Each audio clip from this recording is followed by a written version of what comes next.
এখন আমাদের বিভিন্ন ধর্মের ভাইয়েরা আসছেন আমাদের সাথে ওপেন মঞ্চে পাবলিক মিটিংয়ে, তারা নিজের থেকেই বলছেন 54 বছর জামাতে ইসলামের কোনো নেতাকর্মী আমাদের 1 ইঞ্চি জমি চলে বলে কৌশলে আমাদের কাছ থেকে কেড়ে নেয় নাই।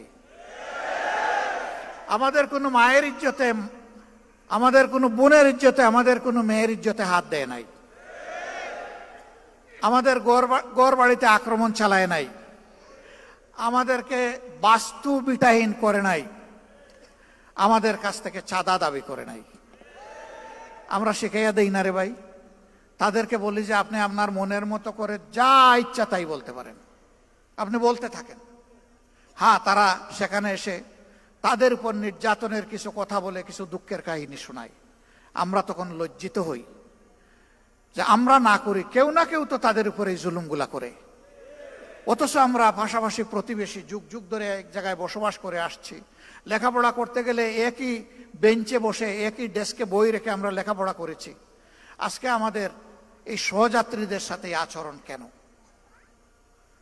হ্যাঁ, আমরা চেষ্টা করেছি আমাদের দলটাকে সেইভাবে গড়ে তুলতে, নিয়ন্ত্রণ করতে।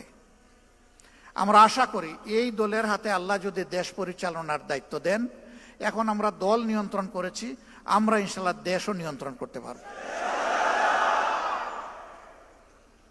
আমরা যখন নিজেরা ঘুষ খাবো না, যখন চাঁদা দাবি করব না, যখন আমরা দখলদারিতে যাব না, তখন আশা করি বাকি সকলে বার্তা পেয়ে যাবেন এবং সকলের কান খাড়া হয়ে যাবে।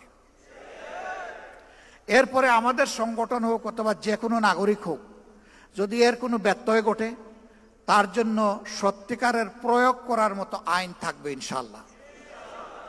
এখন আইন আছে, তার প্রয়োগ নাই। যে আইনটা আছে এইটারও যদি প্রয়োগ থাকতো, সমাজের দুর্নীতি, সমাজের দুর্বৃত্তপনা 10 ভাগের 1 ভাগে নেমে আসত। এটারও তো প্রয়োগ নাই। তা আবার প্রয়োগ আছে উল্টা প্রয়োগ। আপনি মারা গেছেন, আপনার ছেলে হবে আপনার হত্যা মামলার আসামি। মেরেছে সরকারের দুষ্ট বাহিনী অথবা গুন্ডারা, আপনার ছেলেকে করবে খুনের মামলার আসামি। 15.5 বছর এগুলো হয় নাই? আমাদের লোক হত্যা করে আমাদেরকে এই মামলার আসামি বানিয়েছে। সম্মানিত ভাইয়েরা, এই দুনিয়ায় 100% ন্যায় বিচার নিশ্চিত করা অসম্ভব। একটা মানুষ তার চেষ্টায় কিংবা নির্দেশে 100 মানুষ খুন করা হয়েছে, আপনি তাকে ফাঁসি কয়বার দেবেন? আপনি এখানে আর ফাঁসি বাড়াইতে পারবেন? একবারে বেশি পারবেন না। কিন্তু আল্লাহ তাআলার কাছে জাহান্নামের শাস্তির বিভিন্ন স্তর আছে। আল্লাহ সেখানে তার পাওনা পরিমাণ শাস্তি তাকে দান করবে। এই বিশ্বাস যদি মানুষের অন্তরে থাকে, তাহলে দুষ্কর্ম করার আগে তার কলজা থরথর করে কেঁপে উঠবে, ভূমিকম্প শুরু হয়ে যাবে। আমি কেমনে এই অপরাধ করব? দুনিয়ার কেউ না দেখুক, আল্লাহ তো দেখছে। এই ভয়টাই জাতির মধ্যে জাগাতে চাই আমরা। এমন একটি সমাজ যদি ইনশাআল্লাহ বাংলাদেশে গড়ে ওঠে, তাহলে জাতি, ধর্ম, দলমত নির্বিশেষে সকলে উপকৃত হবে। এই রুকন সম্মেলনে আজকে যারা হাজির হয়েছেন, তারা সমাজ বদলের স্বপ্ন দেখেন। সেই স্বপ্ন যেন ওই লোকের স্বপ্নের মতো না হয়। একজন তার বন্ধুদেরকে বলেছে, গত রাতকে খুব তৃপ্তি নিয়ে খেয়েছি, পেট ভরে। গত রাত্রে কখন ডিনার? জি না, ডিনার না। ডিনার কি খেয়েছিল? বলে হ্যাঁ, তা খেয়ে তো ঘুমিয়ে পড়েছিলাম। তো ঘুমিয়ে পড়েছিলে, ঘুম ভেঙে তুমি কি সাহারি করেছো? কয় তাও না। তাইলে কি খেলে? কয় যে আম খেলাম, জাম খেলাম, লিচু খেলাম, তারপরে আপনার কমলা খেলাম, ড্রাগন খেলাম, পেয়ারা খেলাম, আঙ্গুর খেলাম, খেজুর খেলাম, তিন খেলাম, সব খাইছি। কই রে ভাই, এক সিজনে এত ফল তুমি কোথায় পেলে?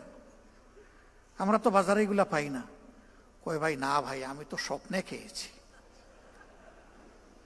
আচ্ছা, স্বপ্নে যে তুমি খেলে, তো আমটা কোন কোয়ালিটির ছিল? কই না, এগুলা দেশে কিছু ভালো ছিল, কিছু পোকাও ছিল, কিছু মিষ্টিও ছিল, আবার কিছু টকও ছিল। কয় থামো, আর বলতে হবে না তোমাকে। ব্যাকল, তুমি যখন বিনা পয়সায় খাইলে, তাইলে ভালোগুলো বাছাই করে খাইলে না কেন? ওই স্বপ্ন আমরা দেখি না। আমরা সমাজ বদলের বাস্তব স্বপ্ন দেখি এবং আমরা কোথায় ছিড়া ভিজাতে চাই না।